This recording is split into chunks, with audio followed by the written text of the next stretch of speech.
I'm Shane, 28M, and I've been married to Lucy, 27F, for 2 years. Our story began in college, where we met during a chaotic freshman orientation.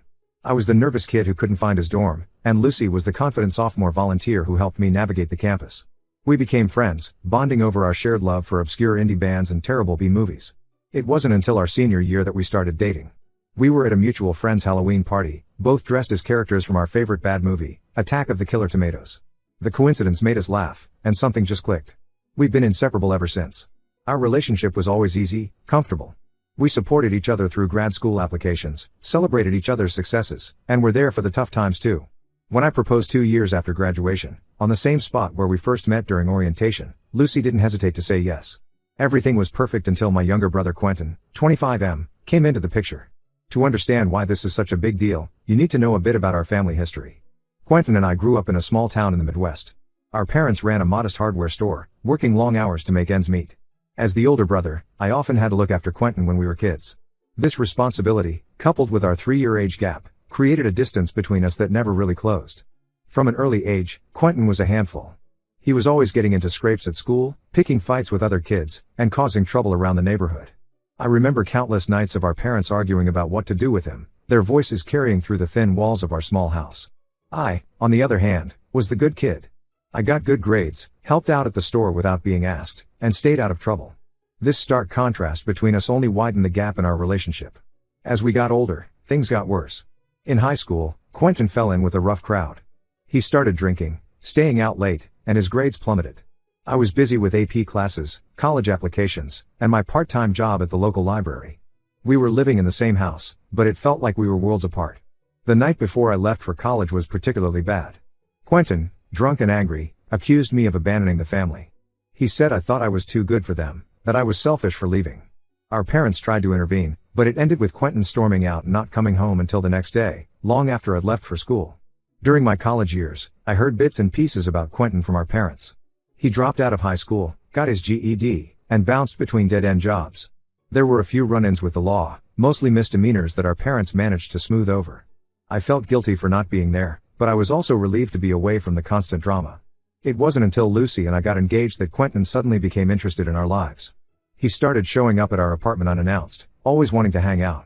At first, I thought he was just trying to be supportive, maybe even make amends for our rocky past. But things quickly took a weird turn. One night, about a month before our wedding, Lucy told me Quentin had been texting her constantly. She showed me the messages, and they were borderline flirtatious. There were late-night texts asking what she was doing, compliments on her photos, inside jokes I wasn't part of. It made me uncomfortable, but Lucy assured me she had been keeping things friendly but distant. I confronted Quentin about it, cornering him after a family dinner. He laughed it off, saying he was just being friendly, trying to welcome Lucy to the family. He accused me of being paranoid and possessive.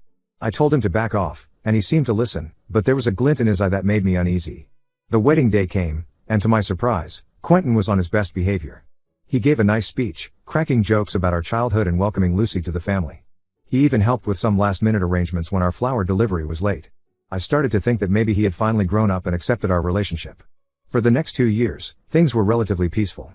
Quentin would show up to family events, be polite to Lucy, and we managed to coexist without any major incidents. I started to let my guard down, thinking we had finally moved past our issues. That all changed last week. Lucy and I were having dinner at my parents' house, a monthly tradition we'd started to stay connected. Quentin was there too, and he had clearly had too much to drink before arriving. As the night went on, he got louder and more obnoxious. It started with small comments, little digs at me that could be brushed off as drunk and rambling. But then he started talking about college, about how he always had a thing for Lucy back then. He mentioned specific events, parties where he claimed he and Lucy had moments. I knew these were lies. Lucy and I had been together all through college, and she had barely known Quentin existed. Lucy looked uncomfortable, shifting in her seat and trying to change the subject. My parents seemed oblivious, laughing off Quentin's comments as harmless reminiscing. But I was furious. I could see the game he was playing, trying to create doubt, to drive a wedge between Lucy and me. I pulled Quentin aside, practically dragging him into the kitchen. I told him to knock it off, that his behavior was inappropriate and hurtful. Instead of apologizing, he got angry. He said I always got everything I wanted, the grades, the girl, the success, and it wasn't fair. He accused me of never giving him a chance, of always seeing him as the screw-up little brother. Before I could respond, he stormed out of the house, leaving everyone in shock. The next day, I got a call from my mom. Her voice was shaky, and I could tell she had been crying. She told me Quentin had posted on social media that he and Lucy had been secretly seeing each other for months. He claimed they were in love and that Lucy was going to leave me for him. I was stunned. I knew it wasn't true, but the fact that Quentin would go this far was unbelievable. When I told Lucy, she was devastated. She wanted to confront Quentin immediately, to set the record straight. But I had a different idea. I decided to play along with Quentin's delusion. I texted him, pretending to be heartbroken and asking for details about their affair. He took the bait and started spinning an elaborate story about secret meetings and hidden feelings. He claimed they had been meeting at a cafe across town, that they had kissed after my birthday party last year, that Lucy had been unhappy in our marriage for a long time. I let this go on for a few days, gathering more and more ridiculous claims from Quentin. With each message, his lies got more outlandish. He said they had a secret language, that they had matching tattoos hidden where no one could see. He even claimed that Lucy had been planning to leave me on our upcoming anniversary trip. Then, I compiled all the messages and posted them on social media, along with a long explanation of what really happened. I exposed Quentin's lies, showing screenshots of his contradictory statements and timeline inconsistencies. I made it clear that Lucy had never been unfaithful, that this was all a product of Quentin's jealousy and instability. The fallout was immediate. Quentin deleted his social media accounts and hasn't spoken to anyone in the family since. My parents are torn between anger at Quentin and disappointment in me for publicly humiliating him. They keep saying we should have handled this privately, as a family. Lucy is relieved that the truth is out, but she's worried about the long-term effects on our family. She comes from a close-knit background and values family harmony highly. This public spectacle is far from what she's used to. Some of our friends think I went too far, that I should have taken the high road and not engaged with Quentin's lies. Others say Quentin had it coming, that his behavior was inexcusable and needed to be called out. I don't regret exposing Quentin's lies, but I'm starting to wonder if I should have handled it differently. The family is divided, and I can already imagine how awkward holiday gatherings are going to be for a long time.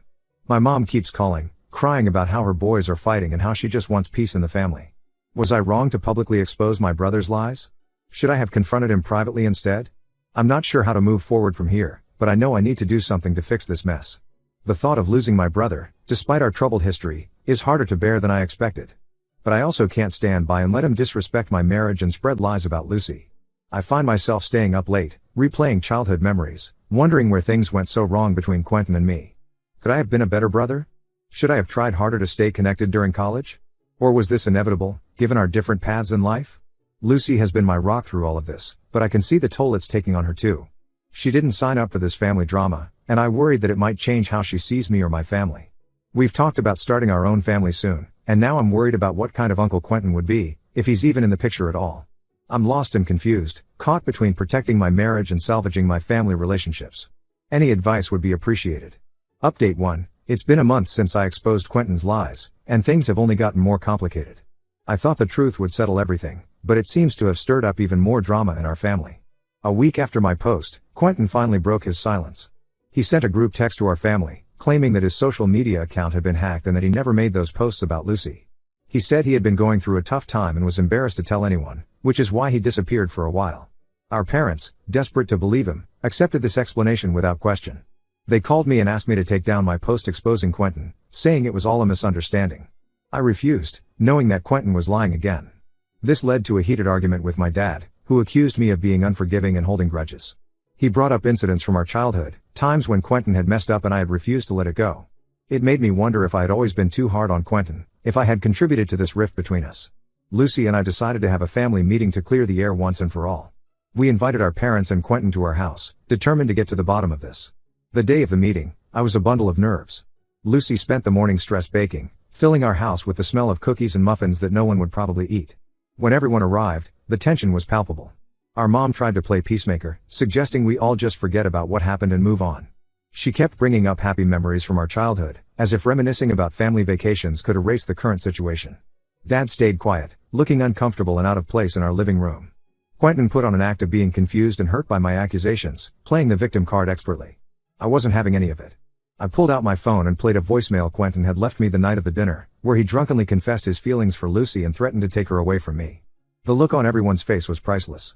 Mom gasped, Dad's face turned red with anger, and Quentin's act crumbled. He broke down, admitting that he had lied about everything. He confessed that he had always been jealous of me and wanted to hurt me by going after Lucy. As he spoke, years of resentment poured out. He talked about feeling overshadowed by me throughout our childhood, about the pressure of living up to the standard I had set.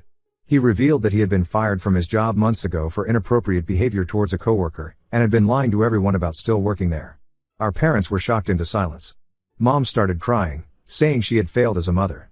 Dad looked years older, the weight of Quentin's revelations visibly crushing him.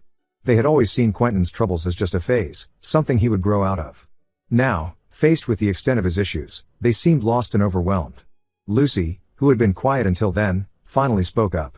Her voice was steady as she told Quentin in no uncertain terms that she had never and would never have feelings for him. She said his behavior was disgusting and that he needed professional help.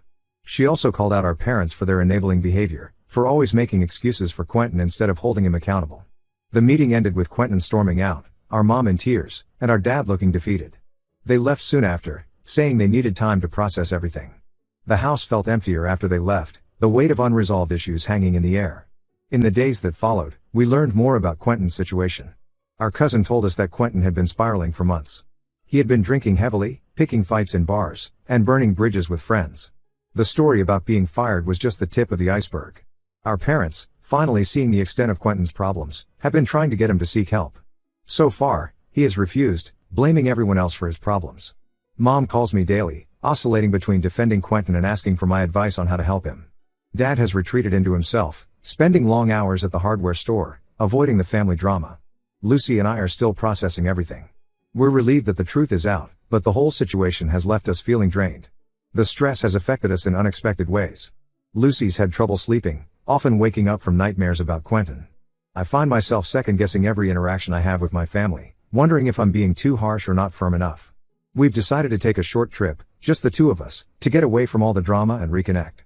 We're going to the beach town where we had our first vacation as a couple. I'm hoping the familiar surroundings and happy memories will help us reset and figure out our next steps. I'm still not sure if I handled everything the right way, but I don't regret standing up for my marriage. The road ahead looks tough, especially when it comes to family relationships, but Lucy and I are determined to face it together. We've started discussing boundaries, how much we're willing to engage with Quentin in the future, what kind of relationship we want with my parents moving forward. As we pack for our trip, I find myself reflecting on the nature of family. Is blood really thicker than water? At what point do you prioritize your own peace of mind over family harmony? I don't have the answers yet, but I hope this time away will provide some clarity.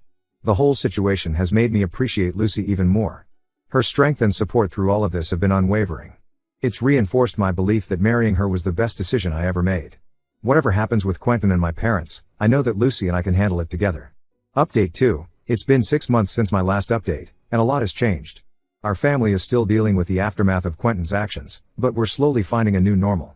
After our confrontation, Quentin disappeared for a while. We later found out he had gone on a drinking binge and ended up in the hospital. It was a scary few days, waiting to hear if he would be okay. Despite everything that had happened, the thought of losing my brother hit me hard. It brought back memories of us as kids, before all the rivalry and resentment set in. This incident was the wake-up call Quentin needed. He finally agreed to get help and checked into a rehab facility. The program was intensive, requiring a 90-day stay with limited contact with the outside world. It was tough, but it gave all of us time to process and heal. While Quentin was in rehab, Lucy and I focused on strengthening our relationship. We went to couples counseling, not because we had problems, but because we wanted to make sure we had the tools to handle any future family drama. It's been incredibly helpful. We've learned better communication techniques and how to support each other through stressful situations. Our parents have been going through their own journey. They've been seeing a family therapist to work through their feelings of guilt and confusion. Mom called me one night, crying, admitting that they had failed both Quentin and me in different ways. They've apologized to Lucy and me for not believing us initially and for enabling Quentin's behavior over the years. Watching my parents grapple with their past mistakes has been eye-opening. It's made me realize that they're human too, doing their best with the tools they had. It doesn't excuse their actions, but it helps me understand them better. About 2 months ago, Quentin completed his rehab program. He reached out to me, asking if we could talk. I was hesitant, but Lucy encouraged me to hear him out. She reminded me that this could be a turning point for our family. We met at a neutral location, a park near our old high school. It was surreal, sitting on the same benches where we used to hang out as teenagers, now as adults trying to mend our broken relationship. Quentin looked better than he had in years. The rehab had done him good, he was clear-eyed and steady. He apologized for everything, the lies, the manipulation, the hurt he caused. He admitted that he had been dealing with undiagnosed depression and anxiety for years and had used alcohol to cope. He talked about the work he'd done in rehab, confronting his jealousy and resentment towards me. He acknowledged that he had always felt like he was living in my shadow, but realized that was his perception, not reality. I listened to him, letting him speak without interruption. When he finished, I told him that while I appreciated his apology, it would take time to rebuild trust. I made it clear that his relationship with Lucy and me would never be the same, but if he continued to work on himself, we could potentially have a cordial family relationship in the future. Since then, Quentin has been making efforts to make amends. He's been sober for 4 months now and is attending regular therapy sessions. He's also started volunteering at a local animal shelter, which seems to be giving him a sense of purpose. Seeing him take responsibility for his actions and actively work on improving himself has been both surprising and encouraging. Lucy and I have cautiously allowed Quentin back into our lives, but with clear boundaries. He's not allowed at our house unless invited, and we don't spend time with him one-on-one. So far, he's been respecting these boundaries, which is a positive sign. Our extended family has been supportive throughout this process. They've rallied around us, offering help and understanding. My aunt, who's a social worker, has been particularly helpful in guiding us through this reconciliation process. It's brought some of us closer together, which has been an unexpected silver lining. As for Lucy and me, we're doing better than ever. Going through this ordeal has made our relationship stronger. We've learned to communicate better and to always have each other's backs. We've also started talking about our future more concretely, discussing career goals, where we want to live long term, and when we might start a family of our own. We're not naive enough to think that everything is perfect now. We know there will be challenges ahead, especially as we navigate family gatherings and holidays. But we feel equipped to handle whatever comes our way. This experience has taught us a lot about family, trust, and the importance of addressing issues head on. While I wouldn't wish this situation on anyone, I'm grateful for the growth it has brought about in all of us. Update 3, it's been a year since my original post, and I wanted to give one final update on our situation. Quentin has maintained his sobriety and has been making steady progress in therapy. He's got a new job at a local community center, working with at-risk youth. It seems like he's found a way to use his past experiences to help others, which has been great for his recovery. He's even started dating someone he met through his volunteer work at the animal shelter. While our relationship is still not what it used to be, we're in a much better place. We can now have family dinners without tension, and Quentin has shown genuine remorse for his past actions. Last month, he gave a speech at his AA meeting and invited me to attend. Hearing him take responsibility for his actions in front of strangers was a powerful moment for both of us. Lucy and I have some big news. We're expecting our first child. We found out a couple of months ago and we're over the moon. The journey to this point hasn't been easy. After everything that happened with Quentin, we had to have some serious conversations about bringing a child into our complicated family dynamic. But ultimately, we decided that our love and commitment to each other was strong enough to handle anything. When we announced the pregnancy to the family, everyone was thrilled, including Quentin. He congratulated us sincerely and even offered to help set up the nursery. It was a small gesture, but it meant a lot coming from him. Our parents have come a long way too. They've become more aware of their past enabling behaviors and have been working hard to treat all their children equally. They're excited about becoming grandparents and have been incredibly supportive. Mom's already knitting baby blankets, and Dad's been researching the safest car seats on the market. As for Lucy and me, this whole experience has only made our bond stronger. We've learned to face challenges together and come out stronger on the other side. We're looking forward to this new chapter in our lives as parents. We've been attending parenting classes together and have had many late-night discussions about how we want to raise our child, always circling back to the importance of open communication and unconditional love. Looking back, I still believe I did the right thing by exposing Quentin's lies, even if my methods were unconventional. It was the catalyst that led to all of us confronting long-standing issues and ultimately healing as a family. Of course, there are moments when I wonder what would have happened if I had handled things differently, but I try not to dwell on those thoughts. We're not perfect, and we still have our moments of disagreement, but we've learned to communicate better and address problems head on. Just last week, we had a family dinner where Quentin made a comment that could have been interpreted as insensitive. Instead of letting it fester, we addressed it right there, calmly and openly. It was a small moment, but it showed how far we've all come. I'm proud of how far we've all come. Quentin's recovery, my parents' growth, Lucy's strength, and my own personal development, it's all been part of this journey. As we prepare for the arrival of our little one, I'm filled with hope for the future. Our family has been through a lot, but we've emerged stronger, wiser, and more united. It's been a long and sometimes difficult journey, but I wouldn't change it for anything. The nursery is almost ready, painted in soft yellows and greens. Sometimes I stand in there, imagining our child growing up, and I'm filled with a mix of excitement and nerves. I know there will be challenges ahead, parenthood, continuing to navigate our family dynamics, balancing our careers with our growing family. But after everything we've been through, I feel ready to face whatever comes our way. This will be my last update. As we close this chapter and begin a new one, I want to thank everyone who offered advice and support throughout this journey. Your words helped more than you know. Here's to new beginnings and the endless possibilities that lie ahead.